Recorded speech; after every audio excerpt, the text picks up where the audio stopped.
What fake thing that happens in movies pisses you off? In British soaps, which are crap in general, everyone goes to the pub every day but no one ever gets drunk. They also order a pint, take one sip and then just leave. Movie depictions of childbirth are often ridiculously wrong. They make it look so easy, quick, and clean. This is not the case. The baby comes out clean and 3 months old. My kid came out of a cut in my wife's stomach, 9.5 pounds, and looked like a screaming bloody fat purple sumo wrestler. Seeing my wife with her stomach open like that has been scarred into my mind. I'm glad she had the screen and couldn't see. Yeah, the process is much more traumatic than I expected. Oh, by the way, this whole thing can kill both your wife and your child in one go. And we're really busy with 50 other people, so you'll need to use your zero medical knowledge to alert us for when it's time for the baby to actually come.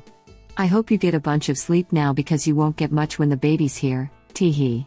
Yeah, thanks, the sleep deprivation wasn't particularly fun.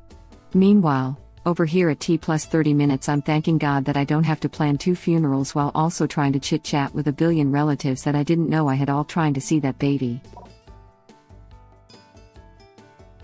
Slight inconveniences that could easily be solved that are the main conflict of the movie. Hallmark anyone? 30 to 40-year-olds living high school or even junior high-level drama. How terrible the bad guys are at shooting. And good guys just pull out a gun while running and shoot a dude dead from across the parking lot. After a hit to the head or being knocked unconscious, people are fine after a minute. Concussions don't seem to exist in movies. It's super bad for you. God bless Archer. On that note, Archer is the only media I've seen that actually represents tinnitus. Shout out to the ringing ear gang, rise up. Shooting the monitor as a way of stopping the computer. Alright, let me tell you the good news, we don't need the monitor. Oh my god, I love Spider-Verse so damn much. Especially that scene, laughed my ass off the first time. The bit after that with the act casual, select a bagel. Does it for me. Gift wrapping the box and the lid separately. I mean, I get why they do it, multiple takes, but it always sticks out to me. Also, every bag of groceries has French bread. All the groceries, apart from the French bread, are spherical items like oranges and melons, and they always drop them and they roll away. Last night I had baguettes and loose oranges for dinner. So that's literally what I buy. Congrats, you're a trope. I concede your first point, but damn it, every grocery bag should have a baguette in it. And there's the link. Web link. People sneaking around inside air ducts. Don't get me wrong, in big buildings you absolutely can walk around in there, I've done it a lot, but 1. They're dirty as sin, not gleaming metal. 2. There are screws poking in there and sharp edges everywhere. 3. There are lots of barriers to movement, fans, filters, humidifiers, dampers and fire dampers. All of those would stop your progress. 4. It's not a quiet process, that metal bongs and clunks like crazy under your weight. Reminds me of the Mythbusters episode where Adam tries sneaking through a duct using magnets and it sounds like a damn cannon. Whenever some idiot is running on foot while being chased by a car that's trying to run them down, they without fail always run straight down the middle of the street, when all they have to do is simply run off to the side where there's trees and lampposts and plenty of other crap to block them from getting hit. In that case, I always root for whoever's driving. This is common when running away from almost anything. Big boulder chasing you down, run straight, never turn. Some tall skinny pillar falling down, run lengthwise, don't try to sidestep it. Or when they do run to the side, it's always at the last second for style points, when they could have sidestepped it from the very beginning, but it wouldn't have looked as cool. The old out of the blue intentional T-bone car accident. Like the bad guy is psychic and knew when and where to be, and is totally immune to the flow of traffic so they could time it just right to T-bone someone in an intersection. Absurd. Not to mention it never seems to actually succeed in causing the death of the intended victim, nor does the bad guy ever seem to get injured at all. I wonder how many times the bad guy missed trying to do that before. Like he sets up his run for the T-bone but doesn't realize the intended victim stopped at a previous red light or stop sign, so the timing was all off. Stop semi-trailer at green light, honk. F off, I'm waiting to T-bone somebody. Homes are always spotless and ridiculously large. And inhabited by people who were taken from House Hunter's central casting. She is a part-time kindergarten teaching assistant. He plays the tambourine in a Fleetwood Mac cover band. Their budget is $12 million. Got to love the marketing intern that lives in a spacious NYC apartment by herself. I'm a legacy graduate of an Ivy League school. I got a full scholarship to since my daddy knows the dean as they graduated in the same year. I also get my parents to pay for my rent, clothes, food, car, if needed, and am still on their health insurance. Here's my blog: How I Live Debt-Free in NYC at age 23. Anyone can do it if you try. Just got to make a budget and stick to it. Resist the call for Starbucks and avocado toast. If you can't make it, just get a second job working for your mom's multi-million-dollar marketing firm for some spending money. This blog was sponsored by Raid Shadow Legends. Craig and Stacia are looking for a 2-story A-frame that's near Craig's job in the downtown, but also satisfies Stacia's need to be near the beach, which is nowhere near Craig's job. With 3 children and 9 on the way, and a max budget of $7. Let's see what Lori Jo can do on this week's episode of You Don't Deserve a Beach House. Acting like an easily removable piece of duct tape silences someone. When I was a teenager, I played with duct tape often, and I felt the need to test this trope. I put a single piece of duct tape over my own mouth and gave it the best seal I could give. I was able to remove it with my tongue in just a few seconds. Yes. In real life, it only muffles the screaming slightly. That a sample can be DNA processed in 2 minutes so you know who your killer is. On Lucifer, it's so over the top, I'm not even mad. The CSI chick will be standing over the body at the crime scene and tell them what the lab results were. Ella really is crazy with that.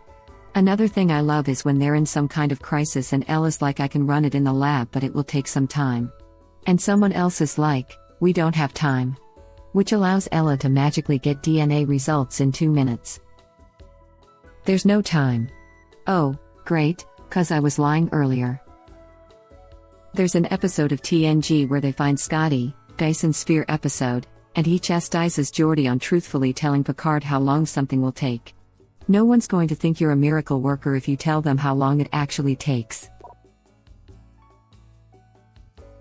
The phone rings and the actor picks up the handset, listens for 2 seconds. Oh really? 1 second later, when? 1 second later, I'll be right there. Hangs up without saying goodbye. The actor turns around and relays 30 seconds of details that he just learned in only 4 seconds. The home screen on the phone also being visible and clearly not in a call. Zoom in on that. Can you make it clearer?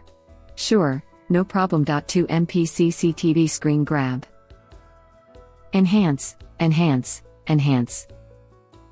Just print the goddamn picture. EMTs, doctors, random hero person using a defibrillator on a person that has flatlined. That is not how it works. You shock a flatline and all you do is make the patient even more dead. Flatliners get drugs to get their hearts beating, and then get shocked if that beat is abnormal. Most modern AEDs won't even let you shock someone if they're flatlining, or if they don't have an arrhythmia. Exactly. Unfortunately, the myth of shocking a flatline is so prevalent that most people don't seem to know that. I can only hope that if I keel over somewhere, the AED brought to me is particularly user-friendly. All you do is make the patient even more dead. He's dead, Jim. God damn it, make him more dead. Rubs paddles. Clear. He's dead, are you sure? Shocks, yes. That bugs the crap out of my wife, RN, too. I make sure to point it out to her each time, just in case she's not paying attention. They did that on ER for like 10 years. Nobody bothered to tell them?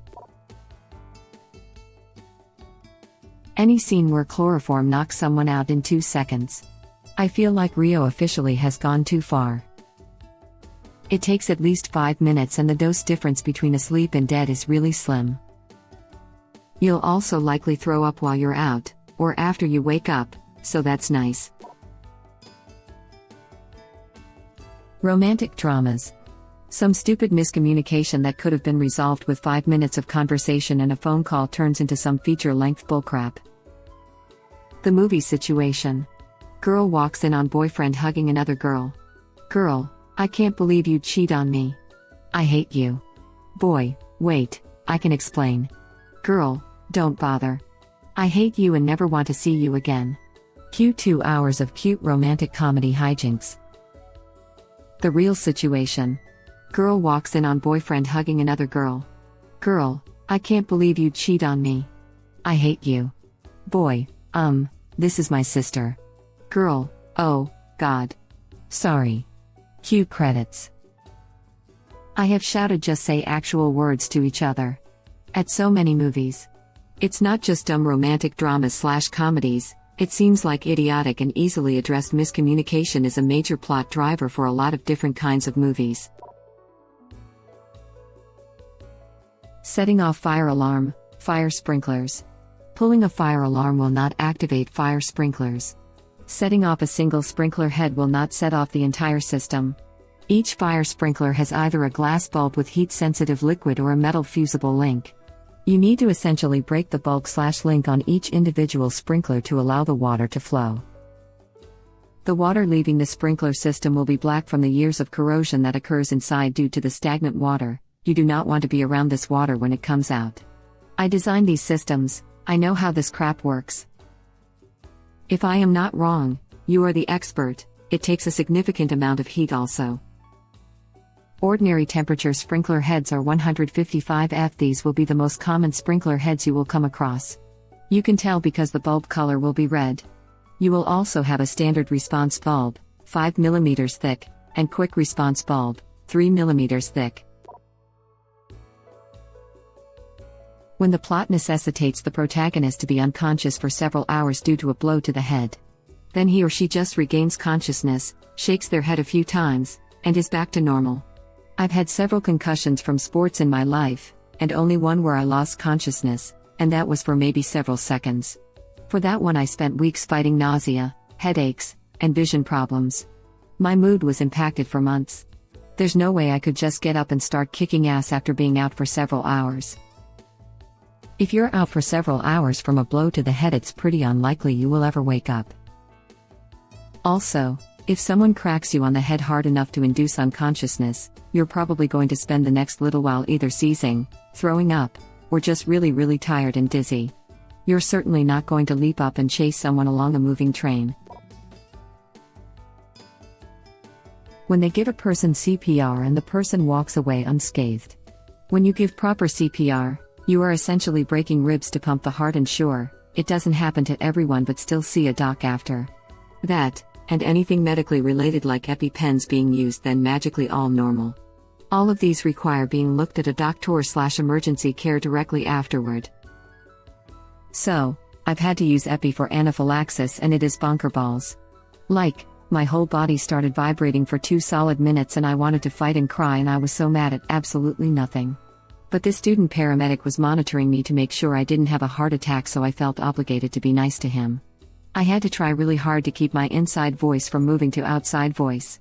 I could see more things, like my field of vision was clearer and the room was brighter. Then, afterwards I had to get liters of saline and steroids via 4 and was still at risk of rebound reactions for 24 hours. And every muscle in my body hurt and I was exhausted. Amazingly though, it did almost instantly stop the anaphylaxis. My throat relaxed, my mouth stopped tingling, my legs stopped itching. Head to toe in probably 3 to 4 seconds. Just wild. EpiPens are literally pumping adrenaline into you. You're getting a flood of holy crap, you're about to die if you don't get your ass moving right now hormone. It's going to make you go clumsy beast mode for a few minutes, and then you get a huge crash. Drowning revivals. Victim is pulled, blue, from the water. Couple of chest compressions. Hero through gritted teeth says, "Don't you die on me, god damn it." Small arc of water shoots from the mouth of the victim as they cough twice and immediately regain consciousness. Sit up and ask what happened. Alright. It's not the chest compressions that do it, it's the unconscious, possibly dead, person hearing "Don't you die on me, damn it." That really brings them back to life. Medical fact. Like how Babe Ruth cured a kid's cancer just by smiling at him? I know, right? Secondary drowning is a thing, you can't just go on with your day. I don't think he knows about second drowning, Pip. Sure, we've had one drowning, but what about second drowning? Cardiac arrestes? Hypoxia? Afternoon pneumonia? Respiratory arrest and cerebral injury? Women's hair is always perfect after a crazy action sequence. They're also wearing heels all the time. No matter what crazy stunts they're doing. This one makes me crazy. If your job involves running, jumping, fighting, or any sort of physical activity at all, you don't wear stilettos. Looking at you, Jurassic World, bloody running away from a T-Rex in heels, should be dead. In action movies, the hero, often alone, faces an army of elite trained veterans armed to the teeth, but they can't seem to know how to shoot, take cover, use tactics, or fight. And why are they taking turns to get their asses kicked? Just stomp the mother effer. Steven Seagal movies are the worst at this. Seagal will fight a whole room of bad guys who attack one at a time after announcing their presence. If all 8 of them just went in at once, they'd easily murder him. Have you seen Steven Seagal lately? All he'd have to do is, somehow, squeeze into an elevator and they'd be forced to confront him head-on, one at a time. This is why people like Die Hard. Sure, McClane kills a whole team of bad guys by himself, but he do it by outsmarting them.